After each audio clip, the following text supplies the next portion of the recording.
Allow me, mademoiselle. Voilà. Thank you. It is like an enormous birthday cake, is it not? So strange and so out of place in this beautiful neighborhood. Near the end of the last century, when it was being built, so many of the great artists, they lived here. Oh, yes. Renoir, Manet, Van Gogh, so many. It amuses me to imagine their dismay as they saw it being constructed. Well, actually, I think it's rather beautiful. You know, when they lived here, mademoiselle, Montmartre was just a village in the countryside. Strange church for a village, n'est-ce pas? However, for myself, I am very happy that it is no longer the countryside. I greatly prefer under my feet the paving stones. Excuse me.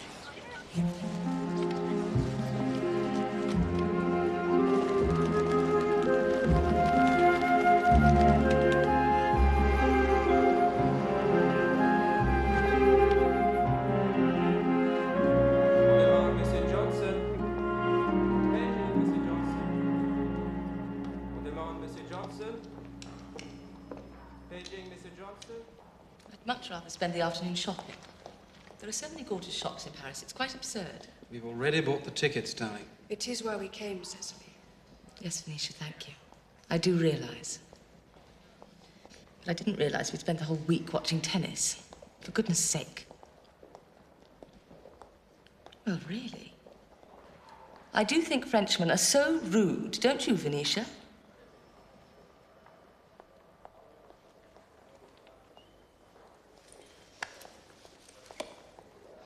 Where's Madeleine? Madeleine?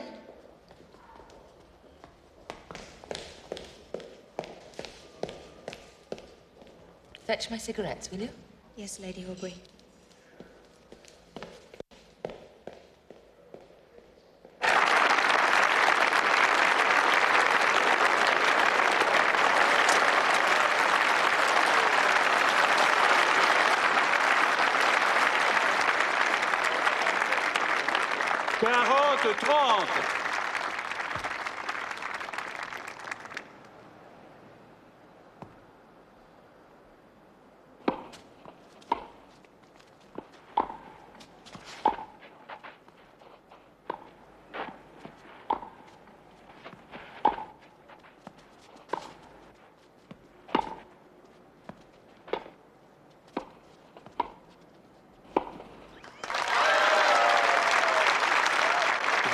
Monsieur Perry.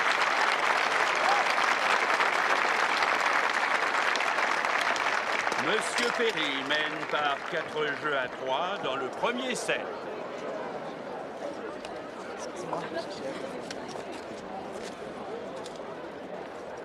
Sorry.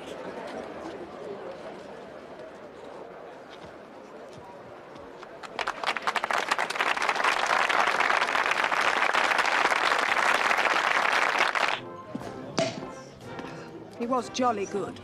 Even you must admit, Cecily. Who was? Fred Perry, darling. The English one.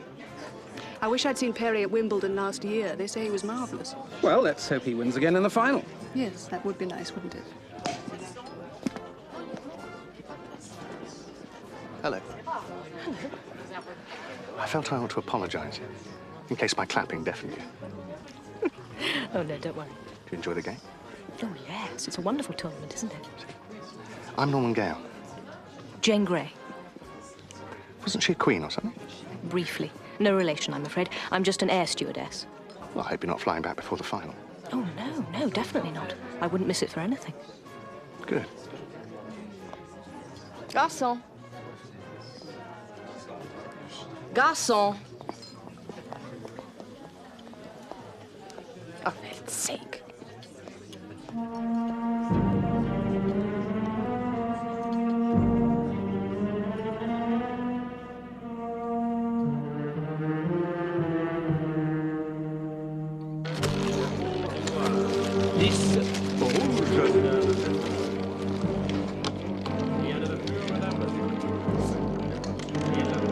Faites vos jeux, mesdames et messieurs, faites vos jeux. Faites vos jeux, mesdames et messieurs, faites vos jeux. Rien ne va plus.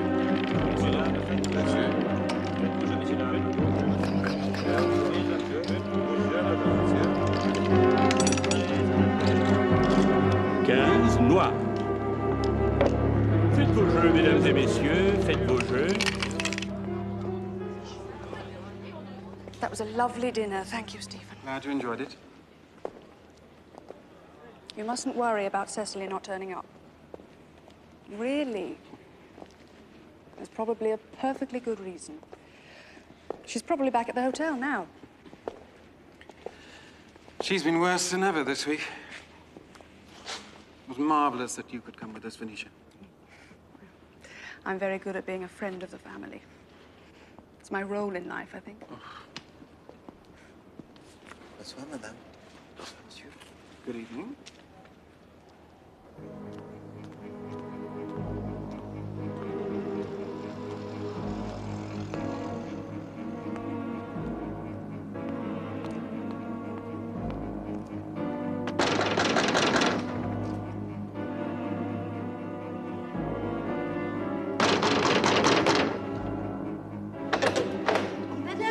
Madame Giselle, s'il vous plaît. Le premier.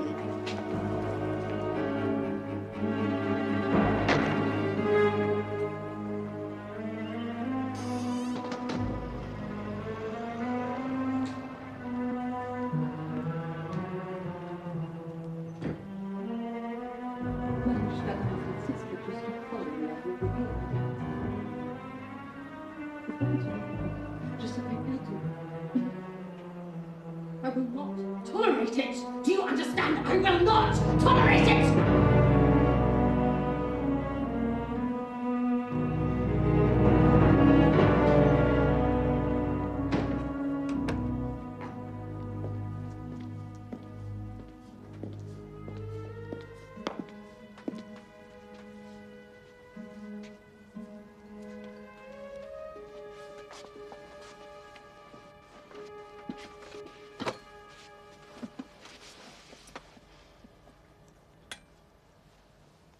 Hello, darling.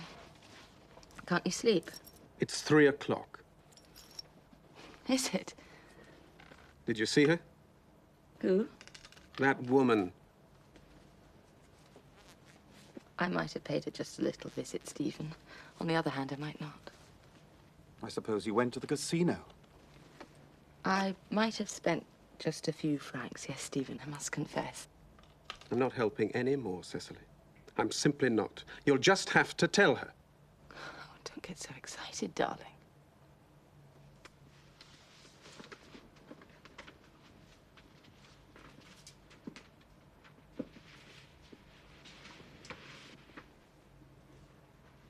You and Venetia love riding around on horses. And I love smoking and drinking and losing money at the roulette table. So long as we all leave each other to our own devices, I don't see what the problem is.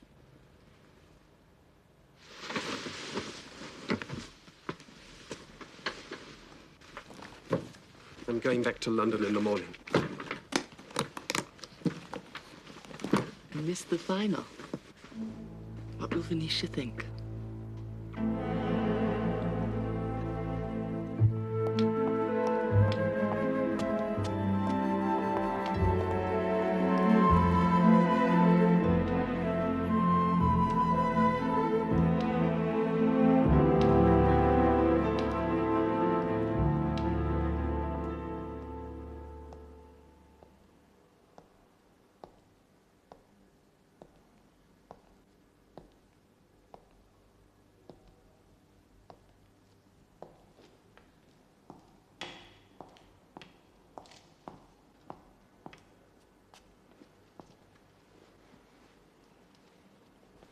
Ah, mademoiselle.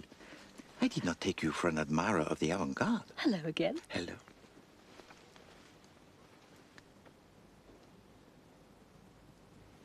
You're a little baffled by what you see? Yes, I'm afraid I am, actually. Well, it's hardly surprising, mademoiselle. The surrealists, you see, they free themselves from the demands of logic. They do not paint what we see before us, the real world, as we call it. No, no, no. No, they struggle to express the unconscious, the dream world. Though one cannot approach their work in a way that has logic. You have to experience it. You have to open your mind to it. That is all. Come, I will show you more. So, Mademoiselle Grey, how does the world look now that the surrealists have opened your mind to it? It's all looking a little strange now, actually. But I'm sure it's only temporary. It's been fascinating meeting you, Mr. Poirot. Ah, no. You are too kind. No, it has. But now there's a little bit of Paris I'd like to show you. Somewhere I'm almost sure you've never been. Oh, I've seen much of Paris, Mademoiselle Grey. Do not be so sure.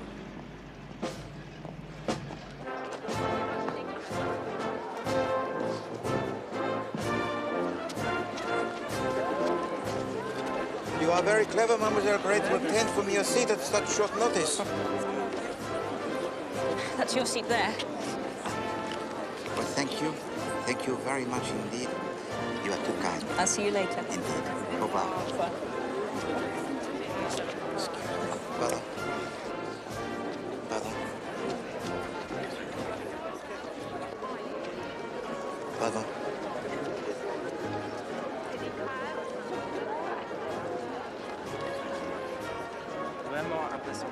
I really don't know why you're staying, Cecily. Why didn't you go back with Stiven? Perhaps because even this is preferable to being stuck in the country with all that mud and horse manure. Oh, you must have known what he was like before you married him. One never knows what one's husband is like before one marries him. That's one of the problems with marriage.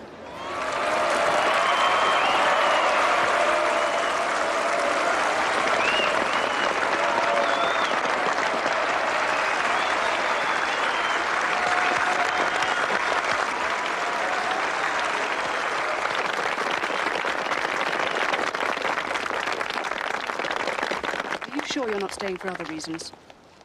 What do you mean? What about that actor friend of yours? Isn't he keen on tennis?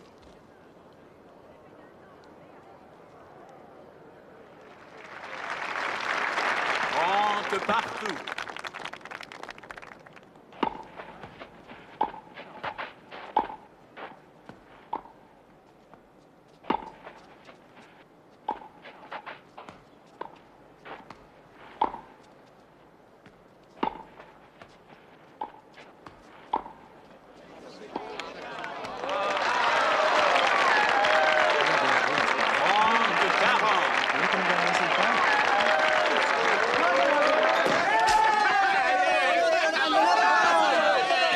It is interesting, is it not, how the British regard tennis as their own invention, and any tennis trophy is rightfully theirs? When the truth is, it was a French game originally. Jeu de paume, 11th century, I think. It was a jolly good game, wasn't it? And Perry absolutely thrashed Von Kran. Are either of you going to Wimbledon? For myself, I think not. Depends if I can get the time off. Me too. Garçon! Garçon!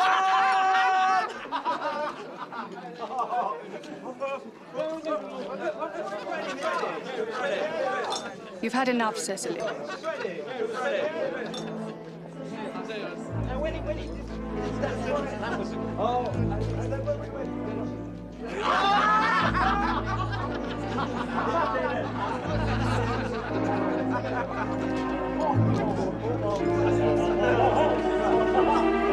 I have nothing for you. Nothing. Do you hear? Where's he gone? The cupboard is bare. No more money. Comprenez?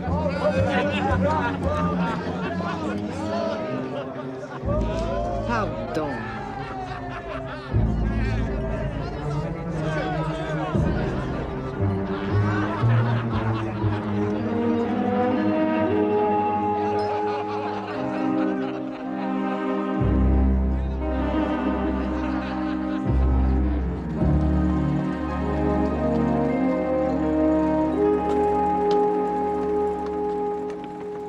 Good morning, sir. Welcome aboard. I hear Miss Grey will be travelling with us, ready to cater for our every need. How delightful. A little party. Ah, and there are two more to join us. Two more aficionados of the game of tennis. Oh, yes. Yes, I saw them yesterday. What a coincidence. No, Monsieur Gale. It is not a coincidence.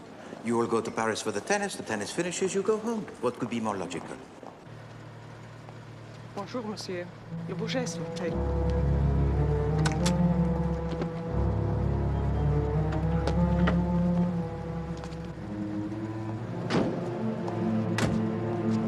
revoir, Elise.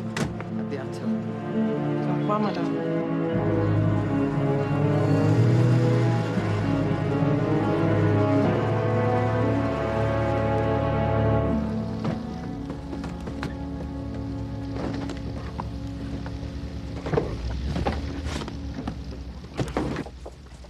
Good morning, sir. Good morning. It'll be in here, sir, if you need it. Thank you. Morning. Good morning. You're at the end, Mr. Gale, on the right. Call me Norman if you like. I shall have a rug, if I may. Thank you. Your hat, sir. Thank you very much. Thank you.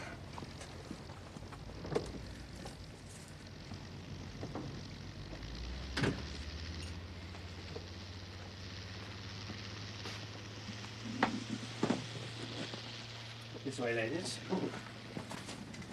Lady Horbury, Miss Kerr.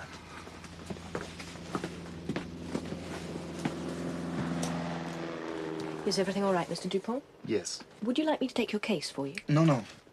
It contains valuable archaeological pieces. Equatorial African pipes, you see? For a lecture I'm giving to the British Archaeological Society. Really? How interesting. If you'll excuse me.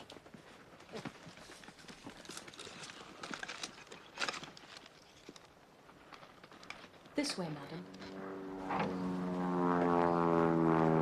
Excuse me for asking, sir, but I couldn't help wondering. Would you by any chance be Mr. Daniel Clancy, the detective writer? Yes, yes, indeed. I'd just like to say, sir, I'm a great admirer of your Wilbraham Rice stories. He's so brilliant, a real genius, the way he can always work out who did it. Yes. So I don't know how he does it myself sometimes. Ow! My fingernail. Steward!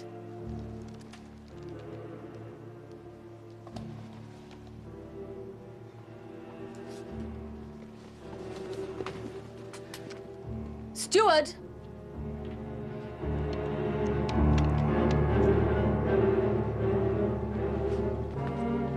What can I do for you, madam? Get me my maid. She's in the other compartment. Tell her to bring my dressing case. Yes, madam.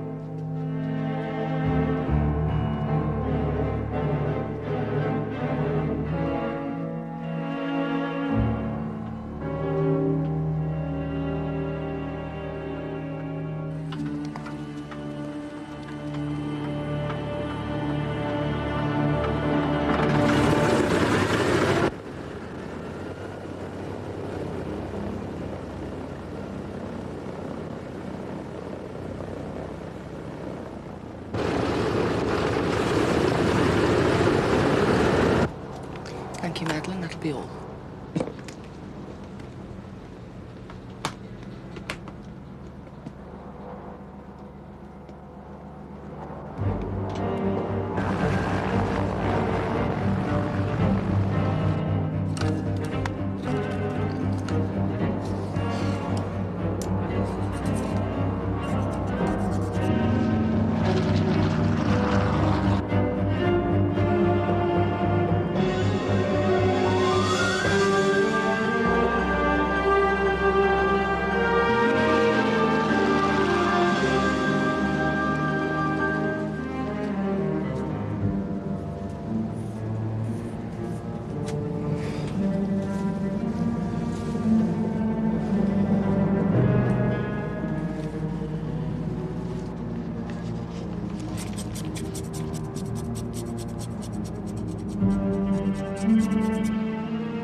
Are you all right, sir? No, I am not all right. Thank you. How can I be all right? Would you like something to drink, sir? No, thank you. Mon estomac.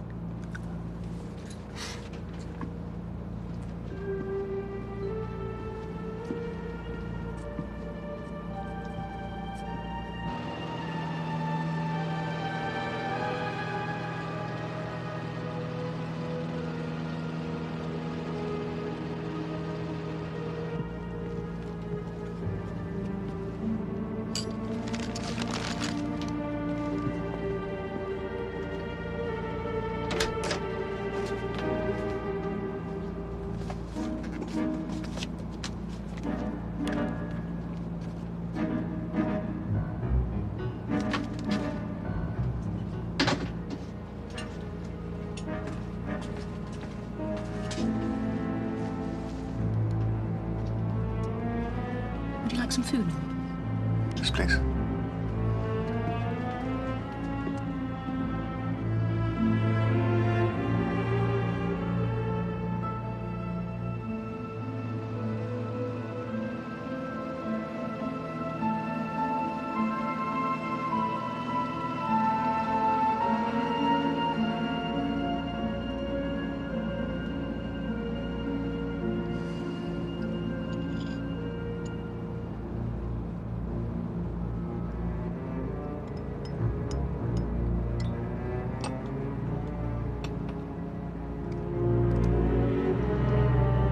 If you wouldn't mind, Cecily.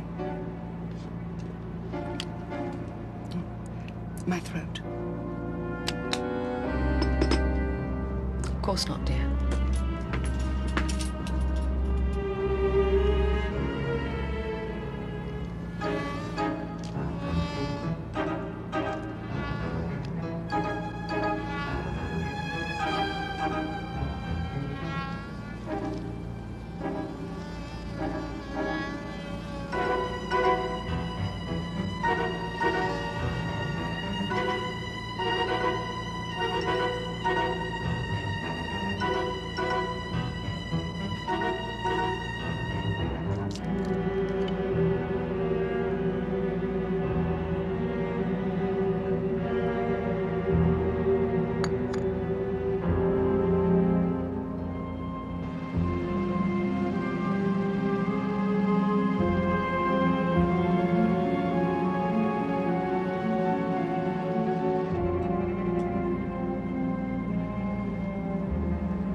Anything further, sir? More coffee, sir.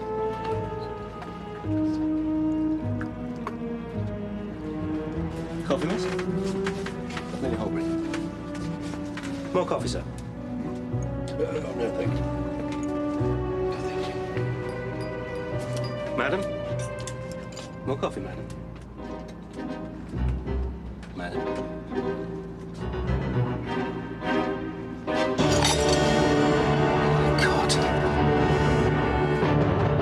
Is there a doctor? What is it? Is anyone a doctor? I'm a dentist, if I can be of any help. What is it? What has happened?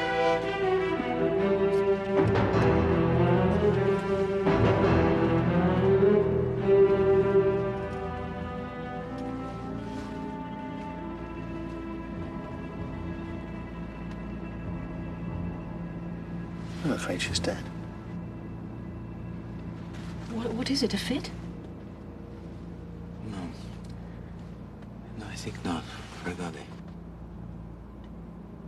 It's a wasp sting. I killed a wasp with my cup. Yes, I saw it too. People do die of wasp stings. You must get back to your seats, please, gentlemen. We're about to land. Qu'est-ce que c'est que ça? Another wasp?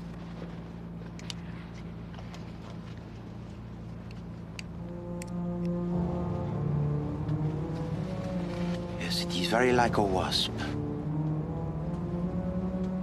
But it is not a wasp.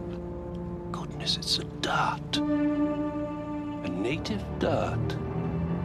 South American, I think. You have seen one of these before, monsieur? Yes, yes, indeed. But be careful. Yes, you are right. We must be very careful. Because unless I'm very much mistaken, mes amis, the end is coated with poison.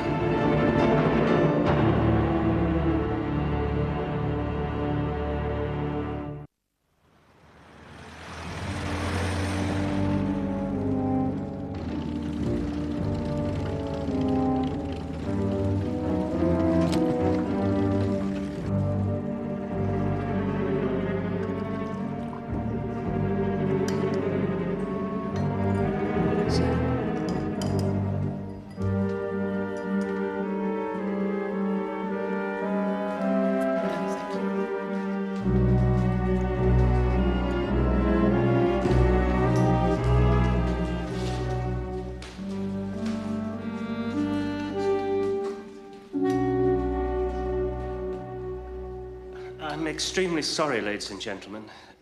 The police won't keep you very long. They'll let you go as soon as they've gone through your hand luggage. Excuse me, Mr. Poirot? Yes? Would you mind stepping outside? Not at all.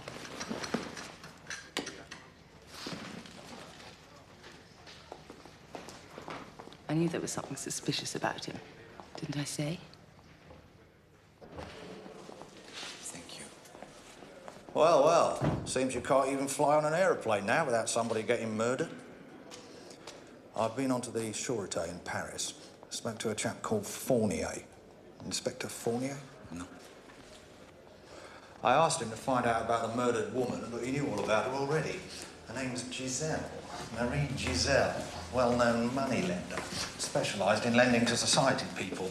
Always kept an ear open for their latest scandals and then used them to blackmail them when they got behind with their payments. Anyway, what can you tell me? I gather you were sitting just a few yards from the scene of the crime. Unfortunately, Chief Inspector Japp, at the time of the murder, I was asleep. Asleep? Really? Oh, well, well. Still, I dare say you have a theory or two about who committed it. How could I possibly have a theory, Chief Inspector, when I still do not fully comprehend what happened? A bit odd, though, don't you think? Death by poisoned dart on a British aeroplane. Bizarre, isn't the word? John Dupont. Large book. In French. Cigarette holder. Ivory, I should say. Small notebook. Full of scribbled notes. Ornamental hollow tubes. African pipes, I think you will find. I was not asleep all of the time, Chief Inspector. I heard Monsieur Dupont tell it to the air stewardess, Mademoiselle Jane Grey. Monsieur Dupont, he is an archaeologist. Could be what we're after. What exactly are you after, Chief Inspector? Well, the question I'm asking myself, Poirot, is how did the dart get into the body? You refer, I assume, to the method used by the South American Indians, who shoot the native thorns, such as was discovered by the body, through the wooden tube, n'est-ce pas? Well, yes. But how do you know about South American Indians? Because I have talked to Monsieur Daniel Clancy, the well-known writer of the detective stories, and creator of the celebrated gentleman detective, Monsieur Wilbraham Rice. No?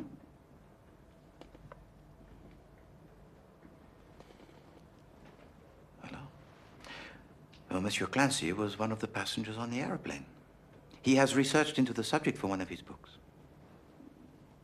Oh, has he? Oui. Well, so he tells me. If you please, Chief Inspector, when you have finished, could you let me have a copy of the list of the personal effects of each passenger? It would be of great interest to me. Well, why would that interest you? What are you looking for? I do not know. All I know is that I pursue the object that will hold the answer to a question that troubles me. But such are the dilemmas with which we daily struggle, are they not? Huh? Excuse me.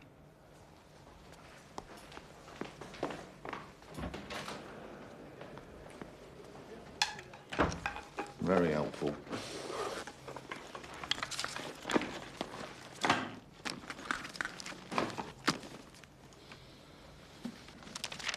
Norman Gale, Strand magazine. England's glory box of matches. Empty. One white linen coat. 2 dental mirrors. Dental rolls of cotton wool. Do you reckon he's a dentist by any chance? It's an unforgivable invasion of privacy. I demand to speak to my husband and my lawyer at once. Won't do any good, Cecily. It's perfectly normal procedure, I think you'll find. After all, the murder weapon might still be concealed in someone's bag or cage. Just take me to a telephone. This way, madam. You stay here. Yes, ma'am. I'm sorry, sir, but nobody's allowed on the plane. Those are my orders. We need to get on board. I've strict instructions. I'm sorry. But we haven't cleared up in there. There's coffee cups and goodness knows what. You won't let us on board. Oh, dear. Ridiculous. In all the time I've worked here. Yeah, if you please, Monsieur Mitchell. Will you excuse us, Constable? One moment, if you please. I have a question, if you would be so good. Did either of you during the flight see a wasp? I saw the squashed wasp, yes, sir. In the young Frenchman's saucer when I gave him more coffee. But did you see the wasp alive? Did either of you see the wasp flying around the cabin? No. No, I can't say I did. Well, nor did I. But surely it was the dart that killed the poor woman. Hasn't that been established? Almost certainly, yes, mademoiselle. Then why? Mademoiselle Gray, when was the last time you saw to be alive Madame Giselle? I suppose when I collected up the plates after the meal. And she was alive when I poured her coffee. A few minutes later, that would be. Merci. Merci bien. Just one more question. Madame Giselle, had she ever flown with you before? I'd never seen her. But I've only been working here a few weeks. Ah, yes, of course. And you, monsieur? Well, yes, as a matter of fact, she flew with us quite often. She usually went on the first plane in the morning, the 9 o'clock. This one sometimes gets busy, but there's always room at the 9 o'clock. They found something, Poirot. You better come along with me. Thank you very much.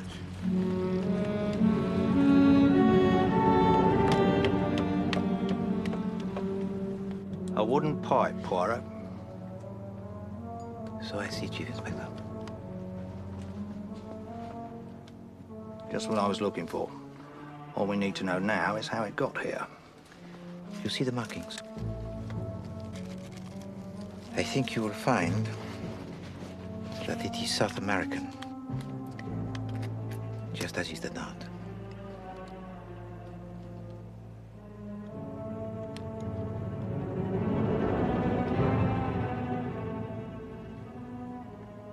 What's that you've got? I do not know. But I am sure all will become clear.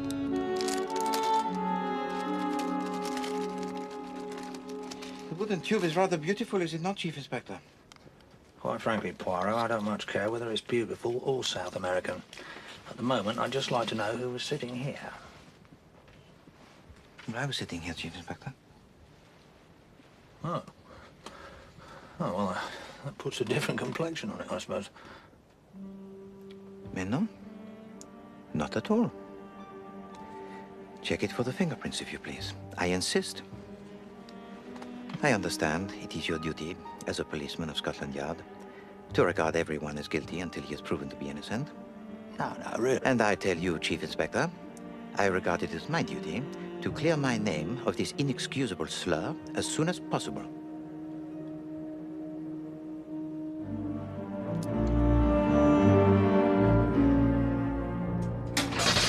Stiven, I had to talk to you. I must warn you, something awful's happened.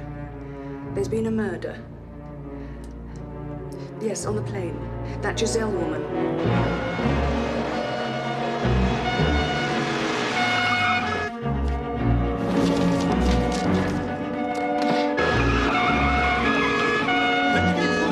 Oui, inspecteur.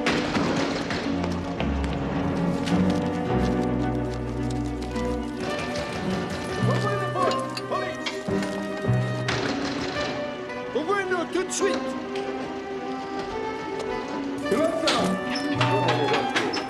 Je viens avec moi.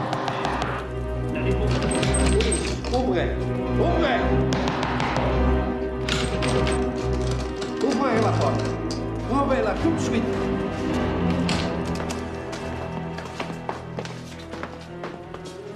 Inspecteur Fournier, sauté. Enchanté, inspecteur.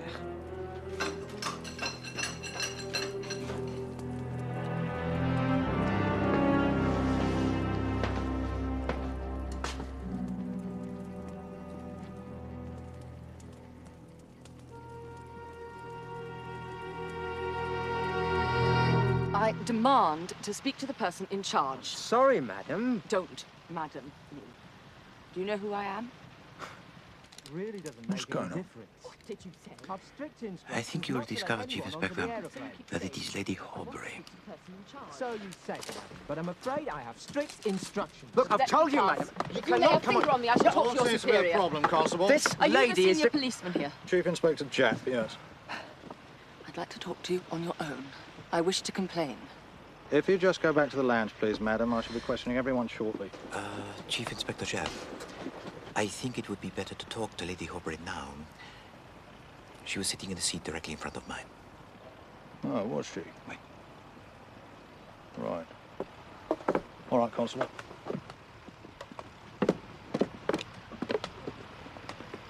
Have you ever seen this before, Lady Horbury?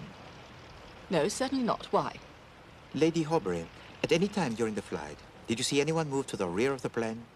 What's it got to do with you? Just answer the question, please. No. I was sitting facing the front. How could I? I never left my seat. But I'm thinking about the last half hour in particular. Did you not notice anyone at all? No. Well, apart from the steward and stewardess, they were clearing the tables and then serving coffee. They passed by a few times. Did you see a wasp? Wasp? No. And did you know the murdered woman, Lady Horbury? No. No, I'd never seen her before.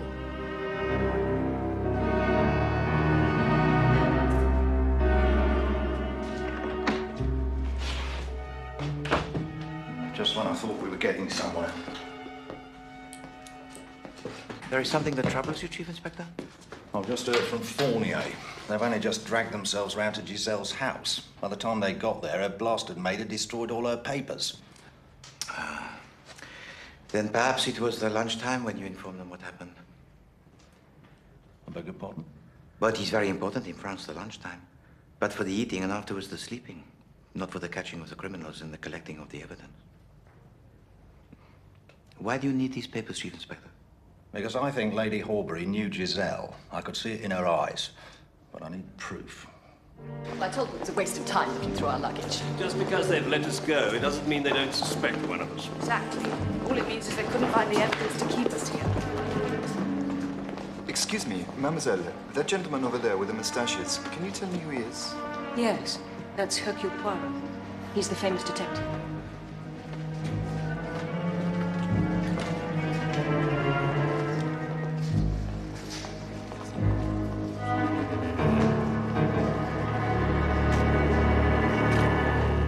Tell me, did either of you see anyone pass by Madame Giselle during the flight? Yes, I did. I was handing out the meals. I saw Mr. Clancy walk right by her. He was carrying a book. I assume he'd taken it from his bag or coat. He went straight back to his seat with it. Did he pose as he walked by? Or do anything in any way unusual? I don't think so. But I wasn't really concentrating on him. I'm still not used to the work. I was terrified of dropping the food. I see. And did either of you see anyone else get up? No. Well, actually, I got up myself, but only to go to the toilet. Which is at the other end of the cabin? Yeah.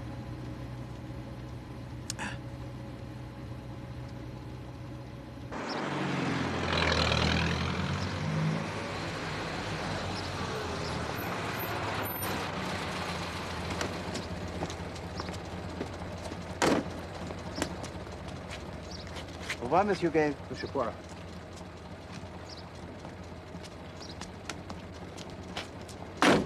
What an impressive house. Yes. I wish I could say it was mine, but I'm afraid it's my uncle's.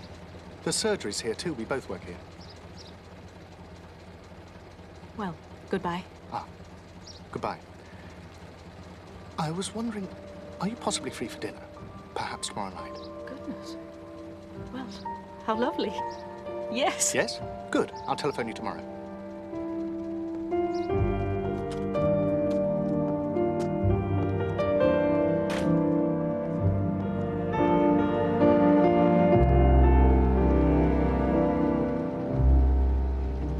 You are thinking of Monsieur Gay, mademoiselle? No, actually. I was thinking of Mr. Dupont. The archaeologist. Why is it that you think of him? Well, because he came up and asked me who you were. It was a bit odd, that's all. And so you see, to Poirot, nobody is above suspicion. Well, I hope you don't think either of them killed the poor woman. En effet, mademoiselle, either could have done it. Merci. Monsieur Gale, because he could have had access to the poison. He would have known the doctors. For him, it would be easy. And Monsieur Dupont, because he travels around the world visiting the places exotiques. He could have purchased the poison and the bats. And of course, he killed the wasp. But I thought Madame Giselle was killed with the dart. Yes, you are right, mademoiselle. The wasp is not so much interesting as suggestive, I think. Mademoiselle Gray,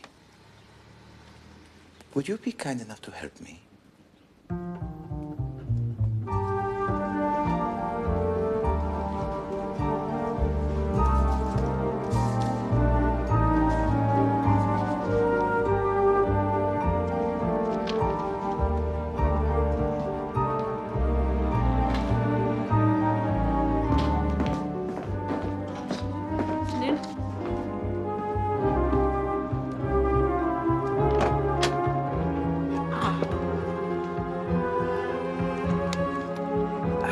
Thank you, mademoiselle.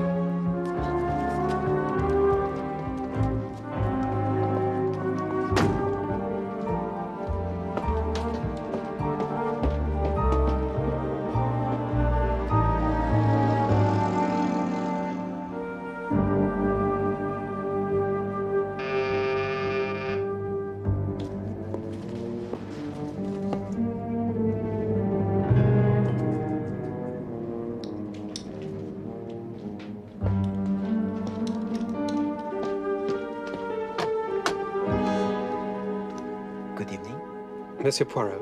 Yes? I'm Lord Horbury. Ah, yes. Please.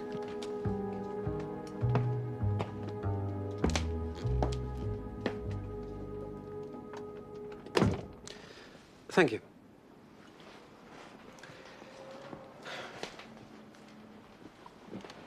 You see, my wife, well, in many ways, she's just not suited to the life I lead.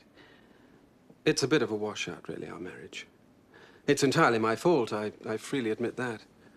I fell for her, you see. Hook, line, and sinker. Well, she was an actress. You know what actresses are like. No. What are actresses like, Lord Horbury? Well, all things to all men, in my experience. I mean, she played the country lady bit to perfection, until she got bored with the part. So why do you come to me now, Lord Horbury? Well, we've had the police round already. I don't know how they found out, but they discovered she knew the murdered woman. And do you believe that this could have been sufficient justification for her to kill her? No. As I said, we don't get on. We don't get on at all. But God, I know what she's capable of. And she's not capable of murder. Never.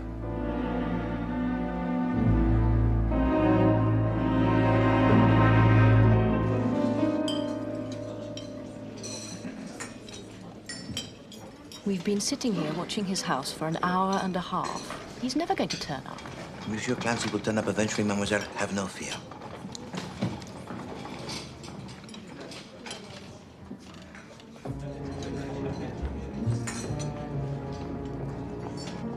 There he is.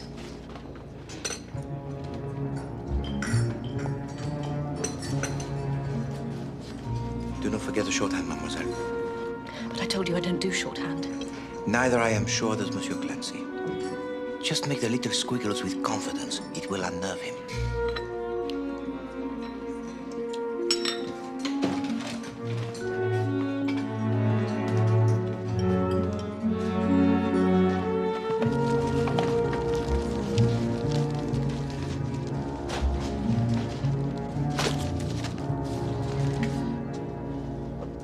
Monsieur Clancy, I confess, I am at a loss.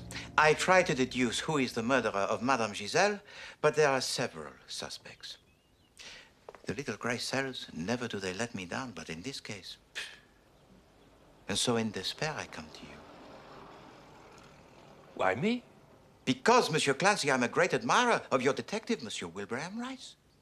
Such logic, such a mind. Indeed, Monsieur Clancy. I have read everything that you have written. Now, Mademoiselle Gray here has agreed to assist me. I know that you will have some theory of your own about who committed the murder. If you would be so good to tell it, then Mademoiselle Gray will take it down so that I may absorb it later. I'm sorry, no, it's impossible. Oh, come, monsieur, you are too modest. I'm useless at this sort of thing. Wilburn does it, you see. He works it all out for me. It's quite brilliant. He was helping me only just now when I was out. We were retracing the steps of a murder. Terrible stabbing. Monsieur Clancy, I am talking about a real murder. And one of the chief suspects is yourself. Oh, yes. You had the opportunity. And you were observed to pass by Madame Giselle during the flight. I deny it.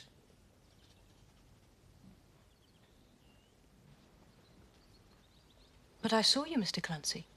You were carrying a book. Oh, yes, of course.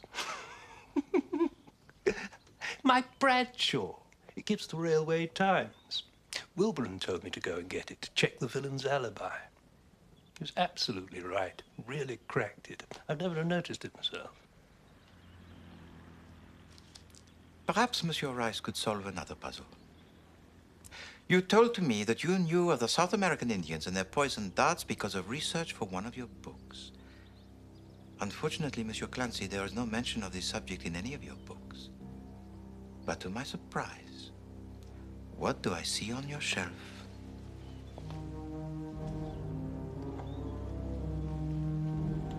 But this.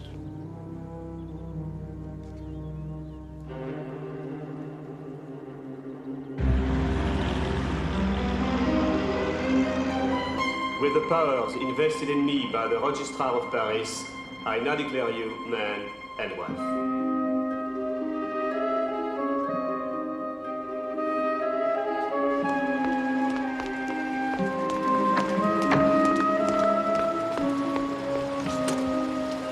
Tu dois aller à la police. C'est très important. Très vite, hein?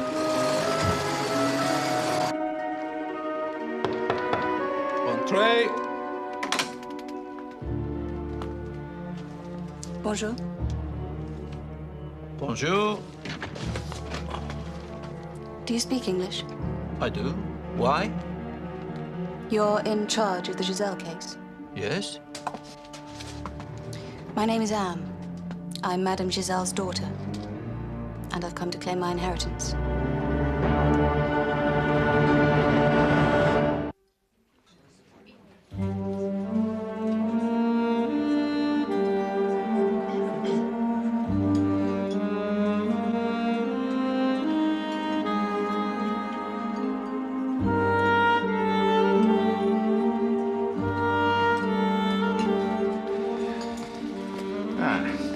Looking forward to the flight, Poirot. Going to be a bit bumpy, they told me. Gale force winds forecast over the channel. I have checked already, Chief Inspector. The air, it will be beautifully calm all of the day. Otherwise, I cancel my flight and you go on your own. Just a joke. Anyway, I've been talking to Lord and Lady Horbury again. I admire your industry, Chief Inspector. And Venetia Kerr. It's quite clear that Lady Horbury went off gambling every night in Paris and used to come back in a terrible state. But the morning before they left, she was particularly desperate. Which you assume is connected with Madame Giselle. And so we return to Paris to see what else we can find to finally incriminate the Lady Horbury. Well, yes, that's what we're going for, isn't it? Or have you got a completely different theory you're not telling me about? I am reaching certain conclusions, Chief Inspector. But conclusions which do not yet fit together, unfortunately. First, I conclude that the wasp is of vital importance. Yes, but she wasn't killed by the wasp. Forensic have already confirmed that. And secondly, the sudden appearance of the daughter of Madame Giselle, who we assume will inherit the money of her mother. Unless they find a will that says differently. Of course, it is possible that the daughter might be an impostor. Or perhaps Madame Giselle did not even have a daughter. Sir? Ah. Would you care to order? Full English, please.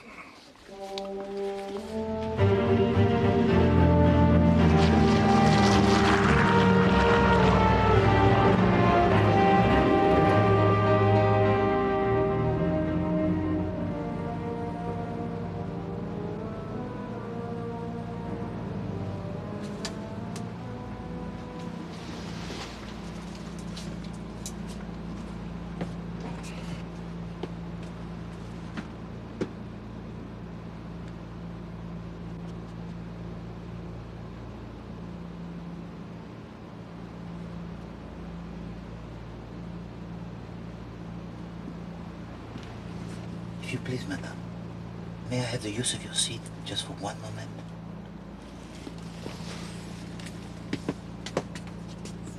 Thank you. Monsieur.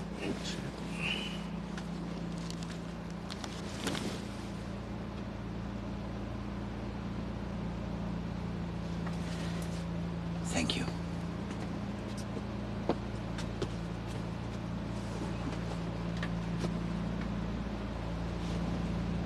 What are you doing? Pardon? Where'd you get that? This? From Monsieur Daniel Clancy. It was in his house. That's evidence, Poirot. Alors, Chief Inspector, may I present it to you? For myself, I have no further use of it.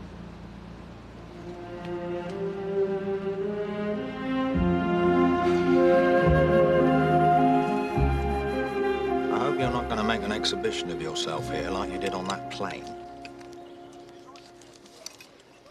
Well, my experiments were very useful, Chief Inspector. They showed how dangerous a woman is Lady Aubrey. Well, exactly. I mean, to be able to blow the poison dart from one end of the cabin to the other, first, she must have a lot of puff. Secondly, her aim must be as good as that of Fred Perry himself. And finally, she must have been able to become invisible so that no one on the plane saw her do it.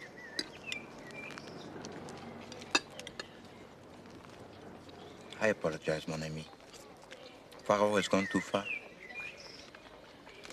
I'm surprised at you, Poirot. You of all people. I mean, what we're talking about here is the psychological moment, surely.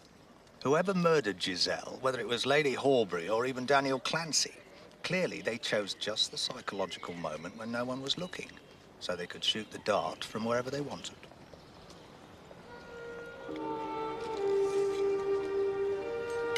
Psychology. You are right, Chief Inspector. There must have been the reason psychological why no one on the plane saw the murderer. That is what we must discover. But first, we must talk to the daughter. If the daughter is what she really is.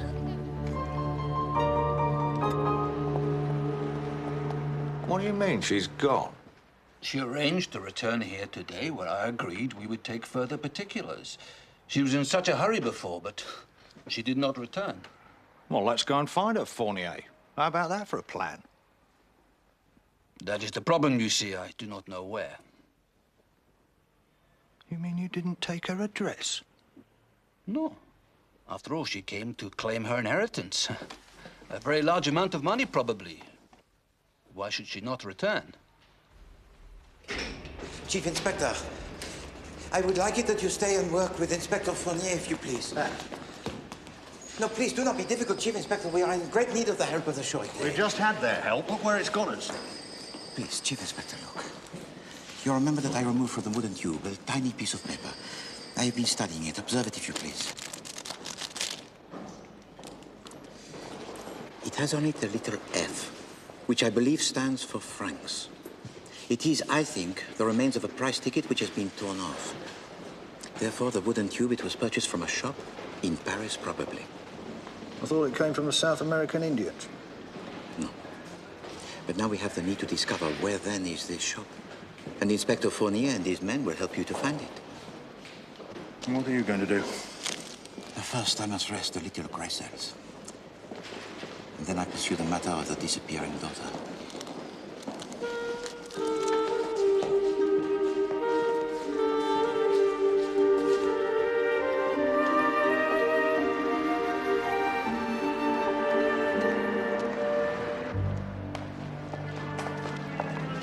Demande Madame de la Roche. Paging Madame de la Roche. On demande Madame de la Roche. Paging Madame de la Roche. Bonjour. Bonjour. Un homme réserve une chambre pour moi. Il s'appelle Poirot. Yes, of course. Monsieur Hercule Poirot. And you are Miss Gray. Yes, thank you. How do you do, Miss Gray? Mr. Dupont. What a surprise. Where are we going? I want to show you some of the remarkable things that archaeologists have in the past unearthed, Miss Gray. Oh, wait a minute. This is ridiculous. How did you know where to find me, Mr. Dupont? It was easy. I telephoned the airline. I said that I was your brother, that I urgently needed to contact you. But why? Because I need your help.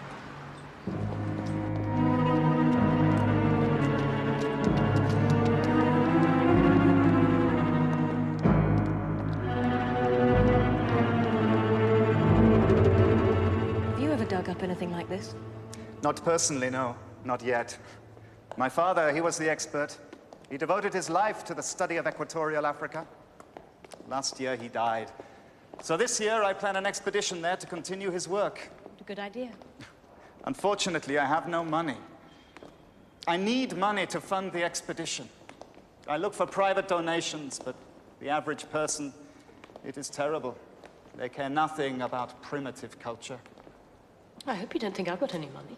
I wish I had. No, it is not you, Mademoiselle Gray. It is the gentleman with the moustaches, Monsieur Poirot. He is a man of style, of culture. He has money, I think. You know him well? Not well, no. No, hardly at all. Ah, how unfortunate. I wish to ask if he would consider a small donation.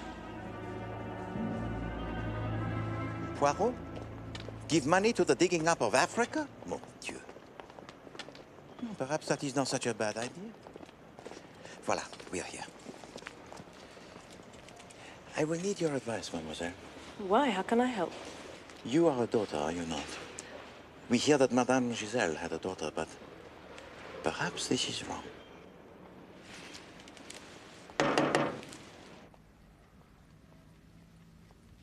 This is an eerie place. So cold and unfriendly. Not what I would consider a home. I mean, there's nothing personal in it. Nothing at all. You're right. S'il vous plaît. There are no souvenirs, no photographs, no memories. Est-ce que Madame Giselle avait de la famille, Elise? Non, monsieur. Ses parents sont morts. Morts? What's she saying? That someone's dead? Her mistress had no family. Both her parents are dead. Avait-elle des enfants? Non, aucun. And there are no children? Non. Quand c'est curieux, Elise. Une femme dont le nom est Anne Giselle vient de refaire surface. Anne? Anne Giselle a refait surface? She knows the name. So Anne Giselle does exist. Est-ce que Anne est la fille de Madame Giselle? Oui. C'était sa fille illégitime. J'ai dû prendre soin d'elle pour madame, jusqu'à ce qu'elle s'en sépare.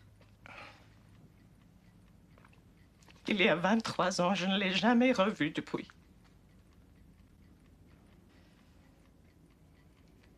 The baby of Madame Giselle was illegitimate, so that Elise had to take care of her. What did she say? Something about 23 years ago. It is 23 years that her mistress took the baby away from Elise, and she has not seen her since.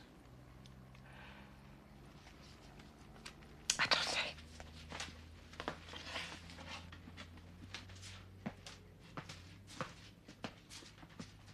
Voilà. Ah, merci. Ah, Poirot. Excusez-moi. We've tracked down the shop that sold the dot. 81 Port de Clignancourt. Greek called Xeropoulos runs it. Merveilleux. The efficiency of the French police, no? Regarde, mon ami. What is it? It is a photograph of the daughter of Madame Giselle. Oh, marvellous. Be a great help in tracing her, that will. Hold on, I've got some photos here. Excusez-moi. Have any of these people ever been here? Reconnaissez-vous quelqu'un, Alice? Non. Encore une question, s'il vous plaît. Est-ce que vous qui avez réservé la place de Madame Gisèle sur le vol? What are you asking? Oui. Alors pourquoi n'a-t-elle pas pris le vol de 9 heures du matin? Il était plein. Il n'y avait plus de place. I asked her why Madame Gisèle did not take the morning flight as was usual for her. Why didn't she? Because the 9 o'clock flight, it was full, évidemment. There was no room on it. Well, you can't say fairer than that, can you? Qu'est-ce qui se passe, hein? Ah, excusez-moi, madame. Oh, qu'est-ce qu'il y a ici? Qu'est-ce que ça te passe, hein? Do you speak English? Quoi? Qu'est-ce que vous dites, hein? English?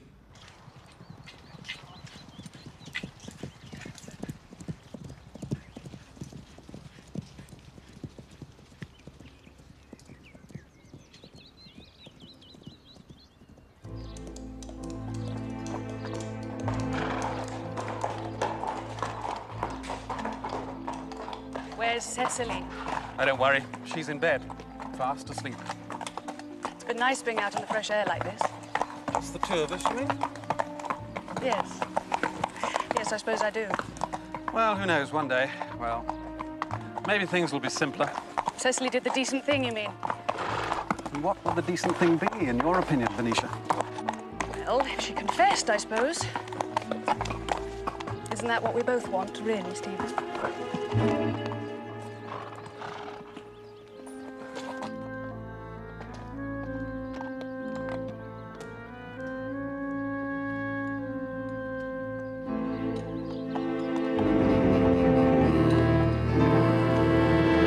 Jap here. Yes, I know it's crackly. I'm talking from France. I want you to find Lady Cicely Horbury at once. H-O-R-B for Bertie, U-R-Y. Belgravia. Oh, yes, and another place, big house in Suffolk. Well, look it up in the file. And don't lose sight of it. What? Yes. And ring me back as soon as you've traced her. Morning, Fournier. Sit down. So, what have you found out for me? I've been to see Madame Gisèle's lawyer, Inspector. Chief Inspector? Chief Inspector. I have seen the will, and it is true. Madame Gisèle left her daughter, Anne Gisèle, all her money, except for a small amount for the maid, Elise Grandier. I see. Thank you, Fournier.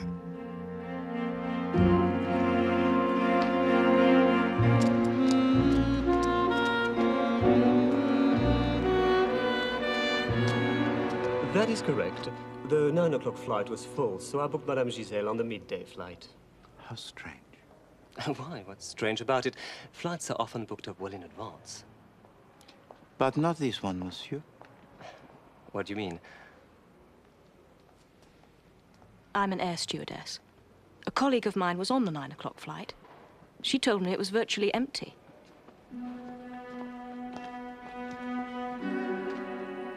So perhaps you could now tell me the truth, monsieur. Well, very well.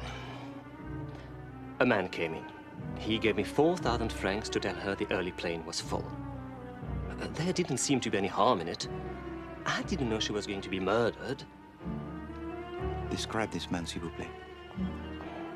He was an American, tall, young, with a goatee beard and glasses. Thank you. Ah, yes. With glasses and a hat. And he chewed gum like all Americans. And his French accent. It was terrible. Of course. Bon. Look. I will show you the tray where I keep the wooden pipes. The junk tray, I call it. I keep it for all the Americans.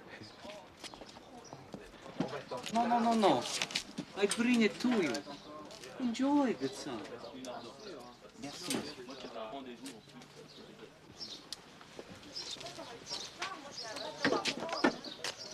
But there wasn't an American on board. Where's he come from? Mademoiselle, you have helped me very, very much. I thank you. I haven't done much. Oh, yes, already you are like a true professional. With the young man at the airline office, you played your role, but to perfection. Ah, the wooden tube. May I? Oui, oui. C'est joli, n'est-ce pas? Mais qu'est-ce que c'est? Ah, the little pieces of silk, such workmanship. What else do you observe, mademoiselle? Well, the silk is red. I thought the dart that killed Madame Giselle had black and yellow on it. But you see, the murderer, he replaced the red silk with the black and yellow. You seem to be in a hurry, mademoiselle. Oh, not really. Well, Norman, Mr. Gale said he might call. He thought he might come over for a couple of days. I see. Mademoiselle Gray, I have been thinking very hard. I wish that you say to Monsieur Dupont that Poirot is very happy to give to him for his expedition the sum of £500. £500? Oui. That's extremely kind. But of course.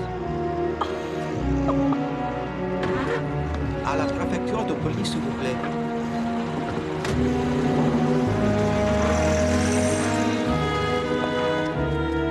What if that woman Fournier let slip is not the real daughter, Poirot? Who else do we know who is of an age that would be correct for the daughter of Madame Giselle? I tell you. We know 3 women. The Honorable Venetia Kerr, Mademoiselle Jane Grey, and the Lady Horbury. All 3 were on the aeroplane. Well, I'd still plug for Lady Horbury. But why, Chief Inspector? Well, for one thing, because that concierge at Giselle's finally admitted that she recognised her. She told you this? Said she'd been there several times. The last time she stormed out, slamming the door behind her. You discovered all this while knowing virtually no French? Chief Inspector, you're a miracle. Well, a bit of ingenuity, expressive hand gestures, that sort of thing. Thank you. We make progress, Fournier. Chief Inspector Japp believes that Lady Horbury committed a murder, whilst I have discovered that the purchaser of the poisoned dart was a man. It can't be. Mais oui, an American. Or he seems to be. He chews gum, he wears the American spectacles, and speaks with the most terrible French accent. But it is easy to be an American in Paris, n'est-ce pas, Fournier? Mais oui, certainement. So I suggest that he is a stage American. You mean it was a disguise? So it cannot be Lady Horbury? Unless she has an accomplice. Now, that is possible.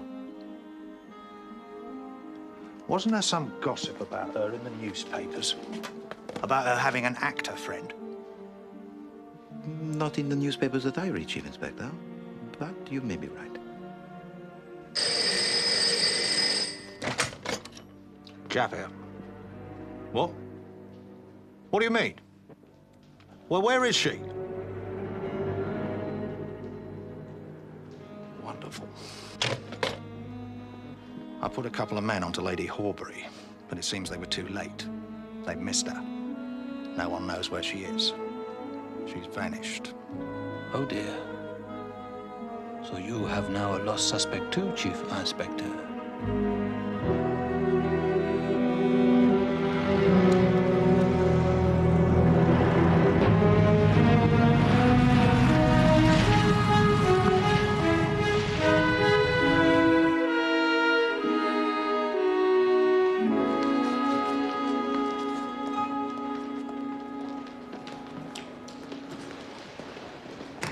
So, now I leave you, mademoiselle. But aren't you going to say hello to Norman? In such a situation, 3 is a considerable crowd, I think. Excuse me.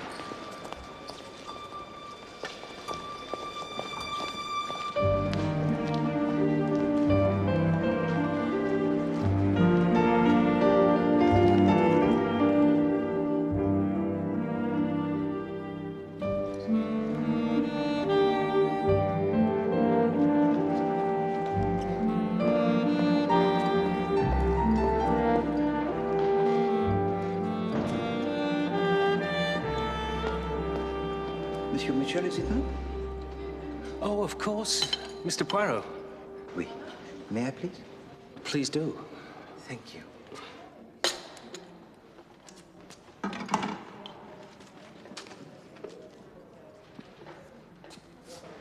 No more murders, I hope, Monsieur Mitchell. No. Bon.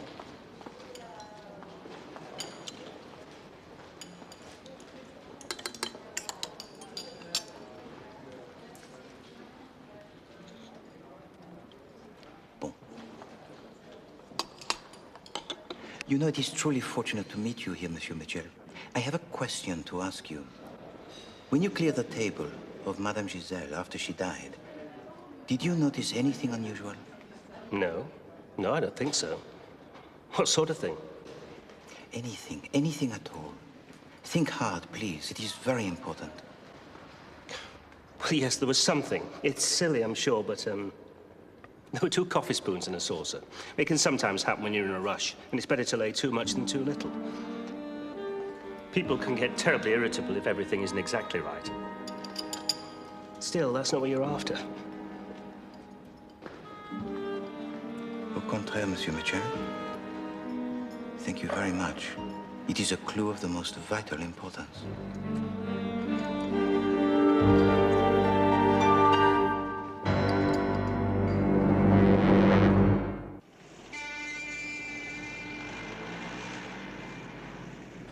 It's so nice to be able to spend time together in Paris. Yes, it is. And I'll be fascinated to see where the old woman lived. Anyway, why do you think Poirot suddenly agreed to give Dupont the money? I don't know. Why do you think it's odd? Do you think he's worked out some theory? What? For Jean Dupont murdered Giselle. Do you believe he could have done it? I don't know. He's a bit funny. But he seemed quite nice to me. Oh, nice. Not that nice. This is her house. We're being watched.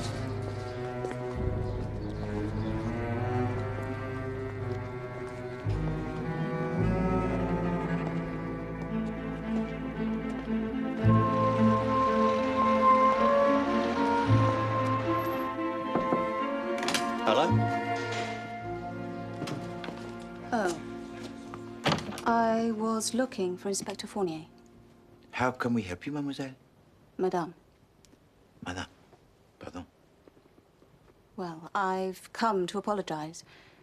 You see, I came to see Inspector Fournier a little while ago about a rather important matter. You're Madame Giselle's daughter? Yes. Please, sit down, madame.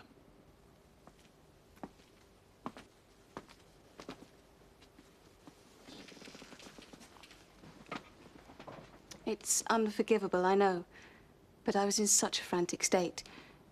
You see, I only read about her death the day I was going to get married. The minute the ceremony was finished, I hurried over here, and then I wished I hadn't. I felt awful about my poor husband just waiting for me, and we couldn't possibly cancel the honeymoon. So I just didn't come back. Until now, when the honeymoon has finished. Yes. Do you have any idea of the trouble you've caused, Mrs. Richards. I think we need a few facts. For a start, how do we know you're who you say you are? I thought of that. I bought you my birth certificate.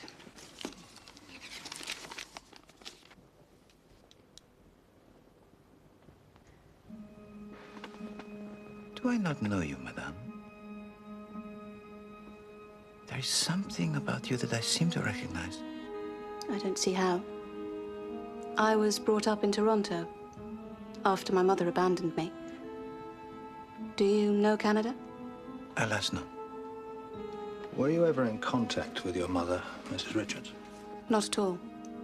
She never came to Canada to see me. She never wrote to me. She obviously didn't care at all about me. And naturally, you hated her for this. I didn't care. That's all. Why should I? I just hope she's left me a lot of money.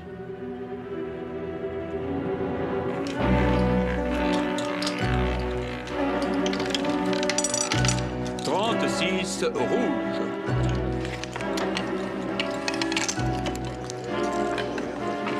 jeux, mesdames et messieurs. Faites vos jeux. What's the matter?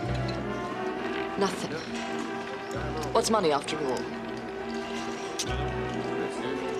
Get me another drink, Raymond.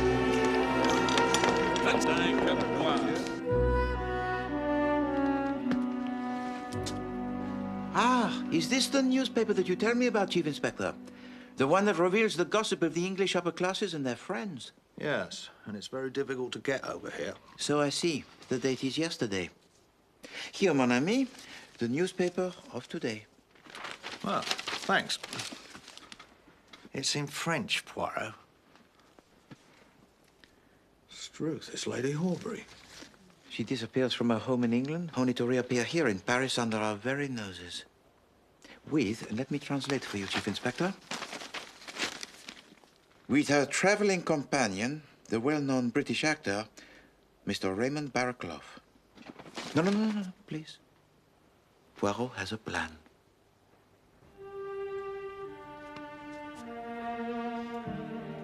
Is that all right? No. It is terrible. Regardez. Well, she won't be able to recognize me. That's what you wanted, wasn't it? Yes, but I did not intend that you should look like Santa Claus. Come, Monsieur Gale, into the next room and sit in that chair, if you please. Mademoiselle Gray, if you would be so kind as to hold the mirror. And Monsieur, if you will hold the towel. Eh bien, do not worry. Hercule Poirot will make you look like a human being again.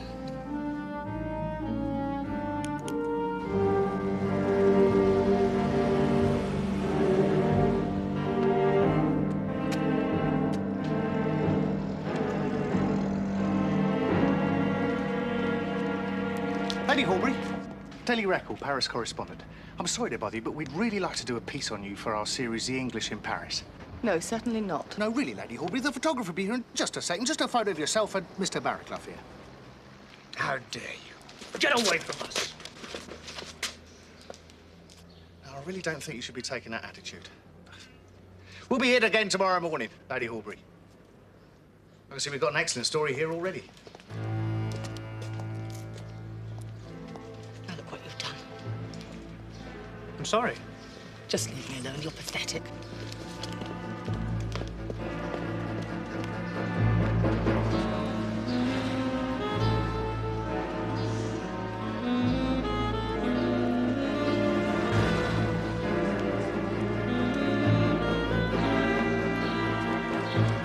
Lady Horbury, bonjour. You care to join me?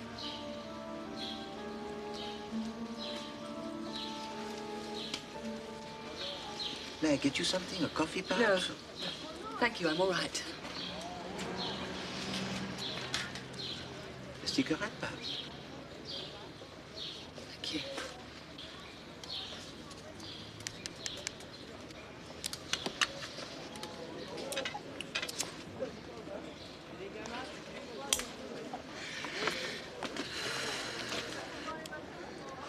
There is something perhaps you would like to tell Poirot? And then he can help? No, it's nothing, really. But I think that is not so. On the day before the murder, your good friend, Monsieur Barraclough, he was in Paris. Yes. And you saw him while you were in Paris. And you also saw Madame Giselle, did you not? And she refused to release you from your gambling debts.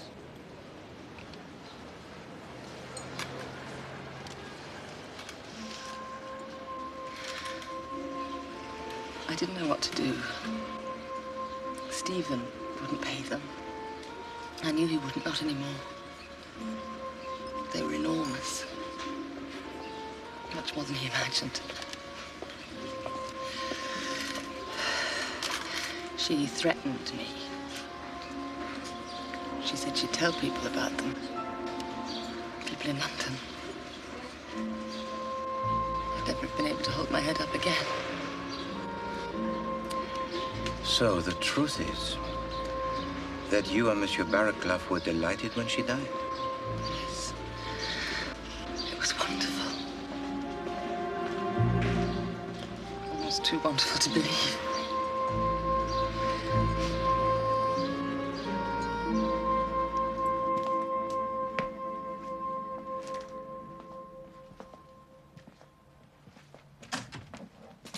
Poirot. Chief Inspector? Mademoiselle?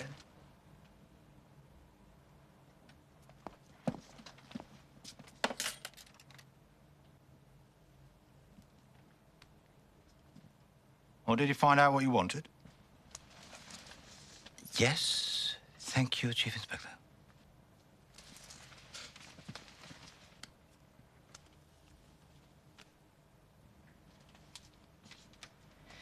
Anyway, I must go. Ah, my nail. I must file it.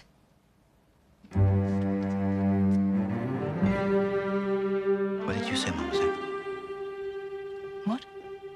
Oh, my nail. It's nothing. It needs filing. No. Now I understand.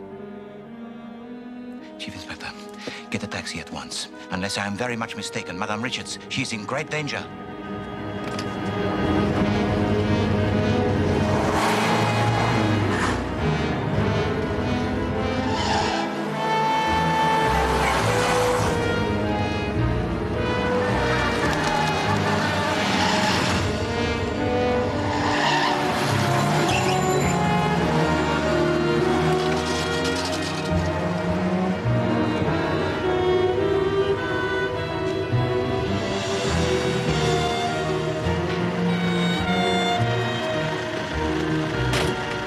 She left about an hour ago with an American.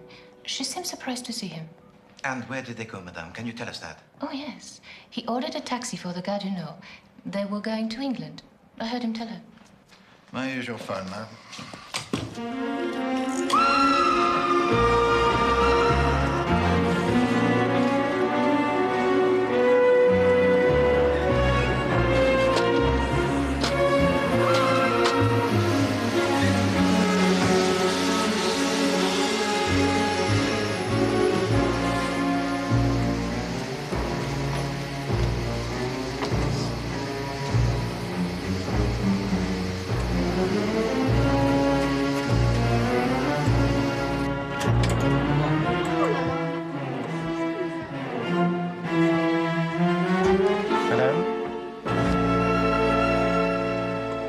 Suicide?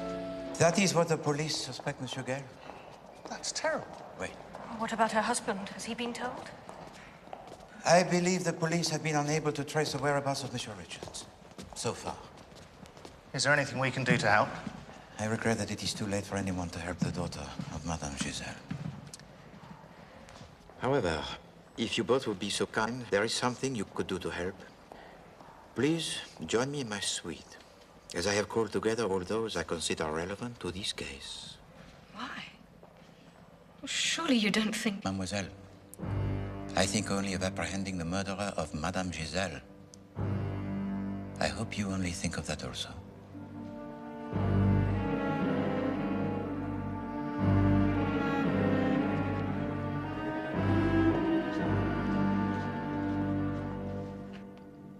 Mesdames et Messieurs. First, I have the task to restore the reputation of Hercule Poirot, the celebrated detective who had the misfortune not to observe the cunning murder of Madame Marie Giselle, even though it took place not 10 meters away from him.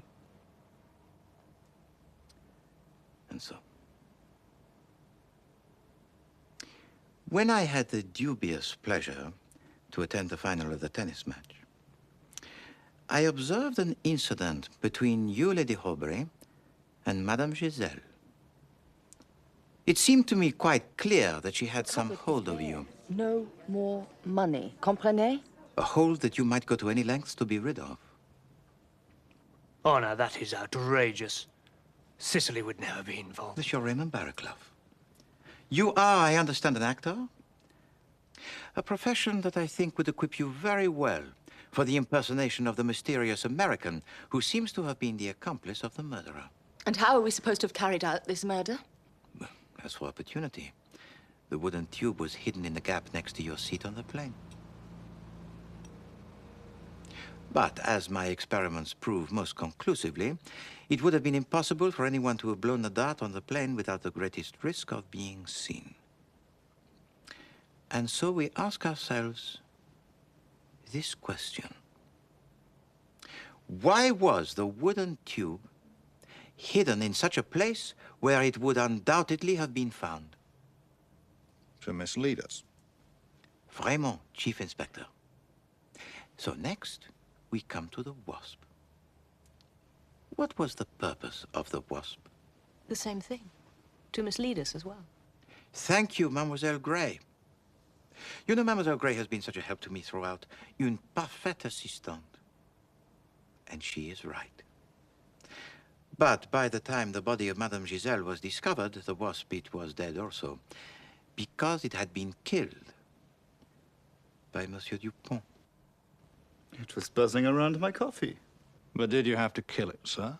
Was that really necessary? What? Are you saying that because I killed a wasp, I also killed Madame Giselle? That is ridiculous. If the wasp was put there to mislead us, was there not also a danger of it failing to do so? Unless, of course, our attention was drawn to it by the murderer himself. It's a wasp sting. I killed a wasp with my cup. All I did was kill a wasp with my cup. However, Mesdames and Messieurs, we know that the murder was not committed by the wasp. And we know that it was not committed by the use of the wooden tube. No. It was committed by the poison dart being pushed into the neck of Madame Giselle by the hand. Now, we know of only 3 people who passed by Madame Giselle during the flight.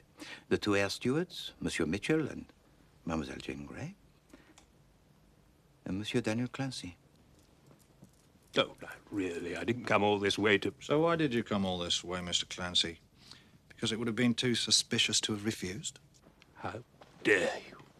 Monsieur Clancy displayed an expert knowledge of the murder weapon. Goodness, it's a dart.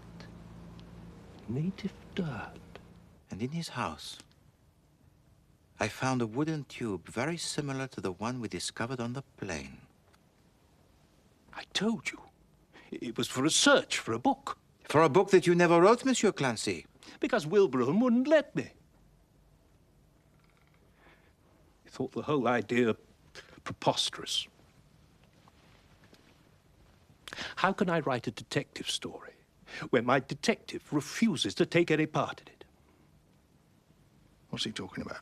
I fear that Monsieur Clancy suffers from a malady common to many writers of fiction. His characters, they take control.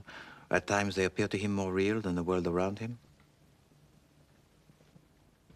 You mean he's a madman?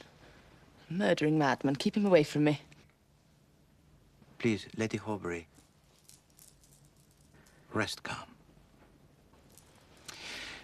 Now, as for the 2 air stewards, I have already discounted Monsieur Mitchell. Well, that only seems to leave you, Miss Gray, wouldn't you say? Now, look, I'm sorry. I protest. This is past a joke. No. It's all right, Norman. I was indeed suspicious of Mademoiselle Gray. I was suspicious of her new friendship with Monsieur Gale. Was this friendship really new? Or was she the true daughter of Madame Giselle?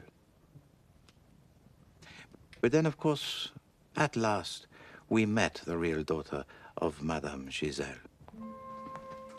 As soon as she entered the room, I was looking for Inspector Fournier. I was convinced I had seen this lady somewhere before. It was not until Mademoiselle Gray caught her nail that I remembered. Oh, my nail. I must file it. In the lobby of the hotel, when I first saw Lady Horbury, she was accompanied by her maid. Fetch my cigarettes, will you? Yes, Lady Horbury. On the plane, when she called out for the nail file, it was brought to her by the same maid, a lady that we later came to know as Anne Giselle. I've come to claim my inheritance. This is all very ingenious, but I'm afraid Monsieur Poirot doesn't really mean it. He keeps deliberately changing his story. First, poor Jane killed Giselle, and now her daughter did. No, Monsieur Gale. The daughter did not kill the mother. The maid of Lady Horbury, she left the first-class cabin at the start of the flight, and we know that Madame Giselle did not die until shortly before we landed. Then how did she die? You will recall, Monsieur Gale, that I asked you to disguise yourself as a reporter to go to see Lady Horbury. We'd really like to do a piece on you for our series. He was... I apologize for the deceit, madame. But you know, at first, the disguise of Monsieur Gale, it was hopelessly unconvincing, huh? But why? Why was the disguise of Monsieur Gale so unconvincing? There are two reasons for this. First, to make me believe that it would be impossible for him to impersonate the mysterious American. And secondly, and most important of all, to ensure that I would never learn the truth about how this murder was committed.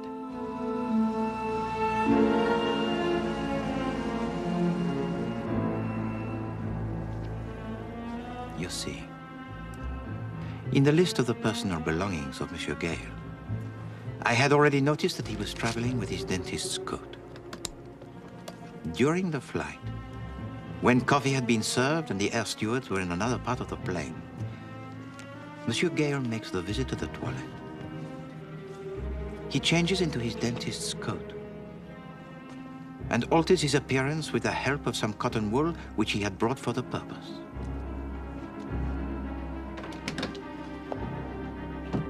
He picks up a spoon, which gives him the task of a steward to carry out, and hurries down the corridor of the plane.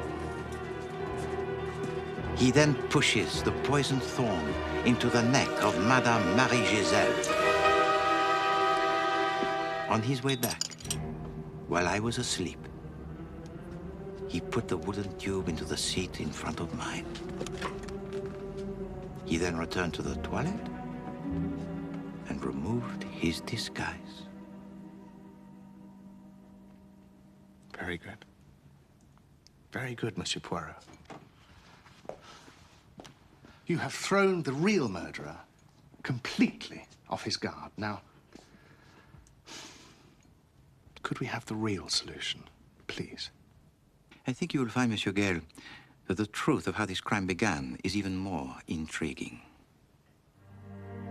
Anne Giselle hated her mother for abandoning her when she was a baby. She was brought up in Canada and came to England to work as a maid. By coincidence, she came into the employment of Lady Horbury and began to move into the high society. Despite your humble profession, Monsieur Gale, you aspired yourself to this society. And no doubt it was on one such occasion that you met the maid of Lady Horbury. Your relationship, it developed. Until one day, this same maid told to you her secret. She pointed out to you her mother and told you of the power she had over Lady Horbury.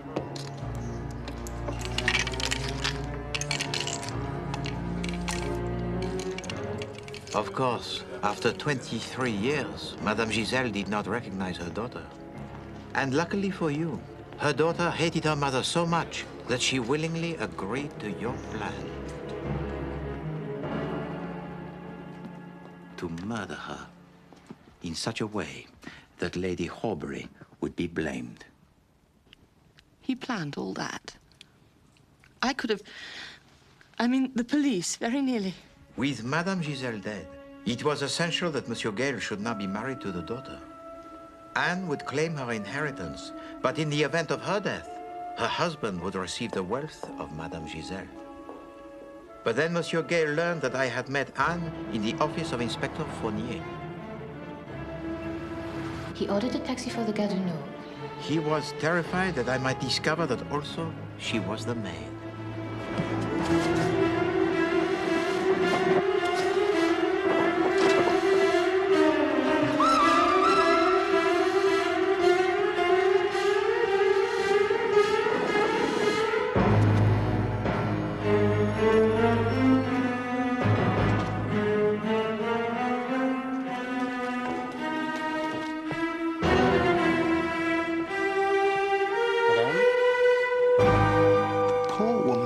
Suicide. You told me. No, Monsieur Gale.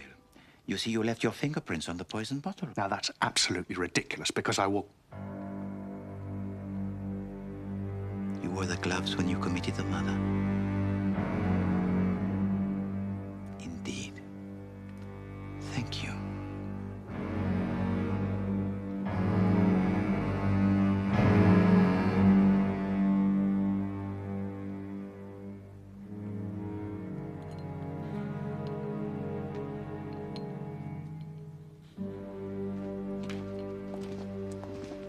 You better come along with me, son.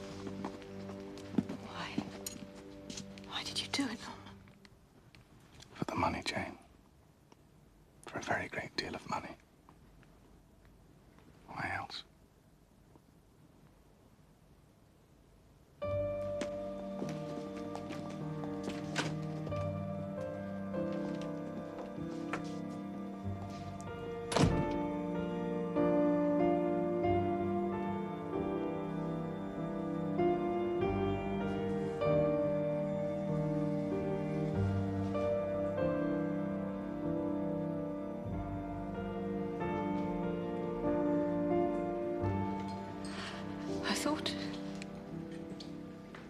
I don't know. You liked Monsieur Gale? Yes. And you thought that he liked you? But you are wrong, mademoiselle. Obviously. No. He did not like you. He loved you. It is true. I see it in the eyes.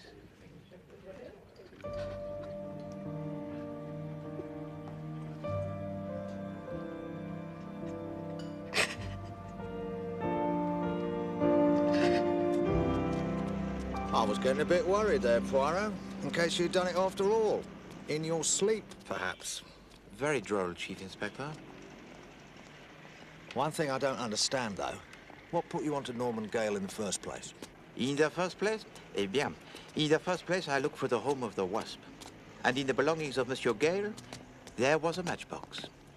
An empty matchbox. Parfait. So, where are you taking me, Poirot? Little farewell lunch, I hope. Nice little restaurant you've just discovered. I'm getting quite keen on this French food, you know. Not exactly, Chief Inspector. Food for the soul, mon ami.